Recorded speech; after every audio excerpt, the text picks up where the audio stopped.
আসসালামু আলাইকুম এভরিওয়ান। প্রচণ্ড গরম। এই গরমে আমরা সবথেকে বেশি একটি খাবার খেয়ে থাকি, আর সেটি হলো বিভিন্ন ধরনের শরবত। তাই তৈরি করে ফেললাম দিল ঠান্ডা করার মতো কমলা লেবুর শরবত। আর এই শরবতটি আমি কিভাবে তৈরি করেছি সেটা আজকে আপনাদের সাথে শেয়ার করব। ইনশাল্লাহ আপনাদের ভালো লাগবে। এখানে আমি নিয়েছি দুটো কমলা, আর নিয়েছি তিনটে লেবু, আর নিয়েছি একটা কাঁচামরিচ, সাথে নিয়েছি লেবু পাতা। আর এই শরবতের জন্য অবশ্যই এখানে কমলা, লেবু আর লেবু পাতাটা অবশ্যই ইউজ করতে হবে, না হলে সঠিক ফ্লেভার এবং সঠিক স্বাদটা একদমই আসবে না।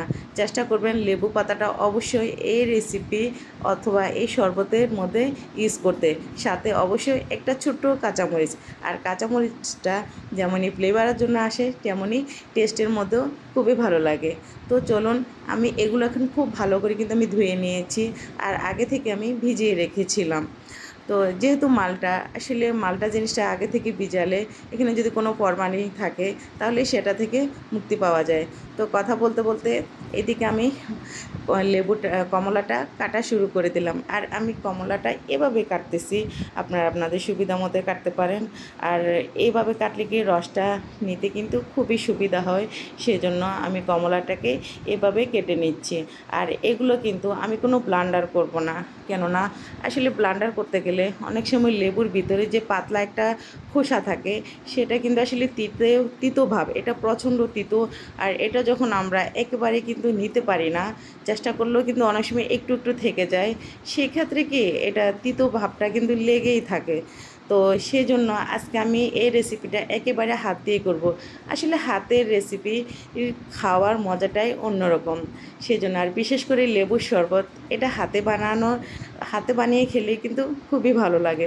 তাই আমি লেবুটাকে এভাবে কেটে নিলাম, আর চেষ্টা করব হাত দিয়ে আজকে লেবুর রেসিপিটা তৈরি করতে।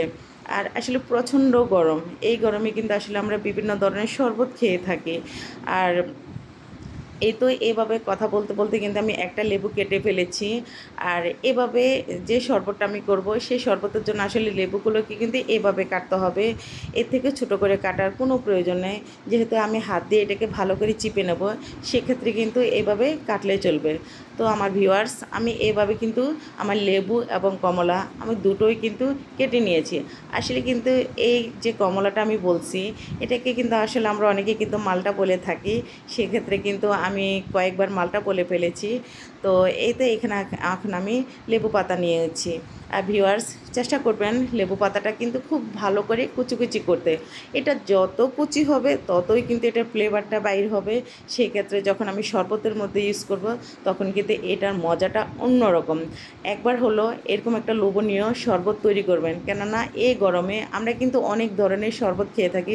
চেষ্টা করি যে যত সহজ সহজ শরবত থাকে সেগুলো আমরা তৈরি করে খেতে। আর আসলে প্রচণ্ড গরমে শরবত খাওয়াটা অবশ্যই জরুরি। চেষ্টা করবেন সবাই এভাবে কিন্তু লেবুর, বিশেষ করে যে কোনো শরবতের থেকে আমি মনে করি এই গরমে লেবুর শরবতটাই কিন্তু আমরা তৃপ্তি সহকারে খেতে পারি এবং আমাদের মন প্রাণ কিন্তু একেবারেই জুড়ে যায়। তাই আমার কিন্তু খুবই ভালো লাগে, বিশেষ করে ছোট বড় সকলেই কিন্তু ওই লেবুর শরবতটা কিন্তু মাস্ট বি অবশ্যই কিন্তু পছন্দ করে। তো এই তো কথা বলতে বলতে কিন্তু আমি অবশ্যই লেবু পাতাটা চেষ্টা করেছি কুচি করতে, বাট আমার হাতে কিন্তু ওভাবে লেবু পাতা কুচি হয় না। তারপরে কিন্তু আমি চেষ্টা করেছি যতটুকু পারি আমি কুচি করতে। তা আপনারা চেষ্টা করবেন আসলে অনেক কুচি কুচি করতে। তো এদিকে কিন্তু আমি একটা কাঁচামরিচ নিয়েছি, চেষ্টা করবেন ছোটো একটা কাঁচামরিচ নিতে। আর কাঁচামরিচটা অবশ্যই ইউজ করবেন, তখনই বুঝতে পারবেন আমার ভিউয়ার্স যে এটা কতটা মজার এবং কতটা লোভনীয় একটা শরবত হয়। আর এই কাঁচামরিচটা দিলে কি এটা কিন্তু একেবারে ঝাল হবে না, জাস্ট ফ্লেভার এবং সুন্দর একটা গ্রান আসে সেজন্য। তো এই তো কথা বলতে বলতে কিন্তু আমি সবগুলো কিন্তু লেবু কেটে নিয়েছি। আর এখানে অনেকগুলোই কিন্তু লেবু নিয়েছি, যেহেতু এই লেবুটার মধ্যে আসলে একেবারে কিন্তু রসটা তেমন একটা থাকে না, সেই জন্য একটু বেশি নেওয়া। আর এখানে আমি হাফ কাপ চিনি নিয়েছি, 1 চামচ লবণ, আর হচ্ছে যে কি সাজানোর জন্য এখানে আমি একটু লেবু কেটে নিয়েছি। এভাবে ছোটো ছোটো পাতলা সাইজ করে চেষ্টা করবেন এরকম পাতলা পাতলা সুন্দর করে লেবু কেটে নিতে, তখন আসলে দেখতে খুবই ভালো লাগে। এই তো আমার ভিউয়ার্স, আমি একবারই বললাম যে আজকে শরবতটা কিন্তু আমি হাতে করতেছি, তাই এইভাবে কিন্তু চেষ্টা করবেন লেবুগুলোকে খুব ভালো করে চিপে নিতে। আর এই লেবুটা কিন্তু আসলে অনেকটাই কিন্তু শক্ত থাকে, আর আমরা যখন যখন দেখা যায় যে গোল গোল যে লেবুগুলো থাকে আসলে সেগুলো কিন্তু অনেকটাই রসে ভরা থাকে আর চিপতেও কিন্তু অনেকটাই সুবিধা হয়। বাট এই লেবুটা কিন্তু চিপতে আমার কিন্তু খুবই কষ্ট হচ্ছিল, কেননা এটা কিন্তু অনেকটাই শক্ত আর তেমন একটা রস ছিল না সেই ক্ষেত্রে। আর এই লেবুগুলো কিন্তু আমাদের গাছেরই লেবু, যেহেতু আমি গ্রামে আছি, সো গ্রাম থেকে কিন্তু আজকের এই ভিডিওটা আমি করতেছি সেজন্য। তো এই তো এই কথা বলতে বলতে কিন্তু অলরেডি আমি কমলাগুলোকে কিন্তু খুব ভালো করে কিন্তু চিপে নিচ্ছি। আর এই কমলা চিপা আসলে এটা একদম সহজ কাজ, কেননা এগুলো তো সবসময় পাকা থাকে আর তেমন একটা কষ্ট হয় না। আর চেষ্টা করবেন এইভাবে ভালো করে সুন্দর করে চেপে নিতে। আর হাতে বানানো শরবত এটার আসলে মজাটাই অন্যরকম।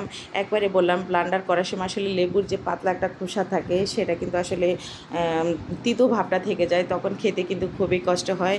আর এখনও পর্যন্ত যারা যারা আমার ভিডিওটা দেখতেছেন তাদের জন্য রইল আমার অনেক অনেক ভালোবাসা। আর আজকের ভিডিওতে যারা নতুন অবশ্যই চ্যানেলটাকে সাবস্ক্রাইব করবেন এবং পাশে থাকা বেল আইকনটা অবশ্যই অন করে রাখবেন, কেননা আমি নতুন নতুন এবং সহসে যে ভিডিওগুলো আমি দেবো অবশ্যই সেটা আপনাদের কাছে চলে যাবে। তো যাই হোক, কথা বলতে বলতে কিন্তু আমি চিনির পরিমাণ প্লাস লবণের পরিমাণটা কিন্তু আমি আগেই বলে দিয়েছি, সো নতুন করে কিন্তু আমার বলার কোনো দরকার নেই প্রিয় ভিউয়ার্সরা। তো এইভাবে কিন্তু খুব ভালো করে কিন্তু একটু নেড়ে চেড়ে নেবেন। তো এখানে ডেকোরেশনের জন্য আমি আগেই আপনাকে দেখালাম যে এখানে লেবু পাতা, তো এক গ্লাস এখানে প্লাস্টিকের আমি গ্লাস নিয়েছি। তো এই গ্লাসের জন্য আমি অল্প একটু লেবু পাতা দিচ্ছি, আর সাথে হচ্ছে একটু করে কাঁচামরিচ দেবো, বেশি না, যেহেতু এখানে বাচ্চারাও খাবে সেক্ষেত্রে কিন্তু ফ্লেভারের জন্য এই কাঁচামরিচটা ইউজ করে। বিশ্বাস করুন এটা এত সুন্দর একটা ঘ্রাণ আসে যে এই শরবতটা তৈরি না করলে আপনারা আসলে বুঝতে পারবেন না যে এটা যে কতটাই লোভনীয় হয়। তো এই তো এভাবে কথা বলতে বলতে কিন্তু আমি এখানে বরফ দিয়ে ফেললাম। আসলে শরবত খাবো, শরবতে যদি বরফ না দিই তাহলে কি হয়, চেষ্টা করবেন অবশ্যই এখানে বরফ ইউজ করতে, না হলে কিন্তু এটার টেস্টটা একদম আসবে না। যেহেতু প্রচণ্ড গরমে হাতে বানিয়ে কিন্তু খুব তাড়াতাড়ি এবং অল্প সময়ে কিন্তু আমরা এরকম মজার মজার কিন্তু শরবতগুলো কিন্তু আমরা খেতে পারি। পাশাপাশি বাচ্চাদেরকেও কিন্তু আমরা দিতে পারি, কেননা এই গরমে বাচ্চাদের অবশ্যই এরকম শরবত দেওয়াই আমি মনে করি খুবই জরুরি। তো এই তো আমি কিন্তু মোটামুটি কিন্তু কথা বলতে বলতে কিন্তু খুব সুন্দর করে কিন্তু সাজিয়ে নিলাম। আর এইভাবে যদি খুব সুন্দর করে যদি আমরা বাচ্চাদের দিয়ে থেকে, তাহলে বুঝতে পারবেন যারা কতটাই মানে আনন্দ পাবে এবং কতটাই তাদের কাছে ভালো লাগবে। তো এইভাবে কিন্তু আমরা সকলেই কিন্তু এভাবে খেতে পারি। তো আমার শরবতের রেসিপিটা কেমন হয়েছে সেটা অবশ্যই যারা যারা এখনও পর্যন্ত আমার ভিডিওটা কন্টিনিউ করতেছেন তারা অবশ্যই কমেন্টের মধ্যে আমাকে জানাবেন, কেননা আপনাদের সুন্দর সুন্দর কমেন্ট কিন্তু আমাদেরকে সামনের দিকে এগিয়ে নিয়ে যেতে অনেকটাই কিন্তু উপকৃত করে। তো এই তো আমি কিন্তু খুব সহজ এবং ইজিভাবে আমি শরবত তৈরিটা আপনাদেরকে দেখিয়ে দিলাম। এটা কিন্তু অনেকেই পারেন, তারপরে যেহেতু গরমে কিন্তু আমরা শরবত রেসিপি খেয়ে থাকি।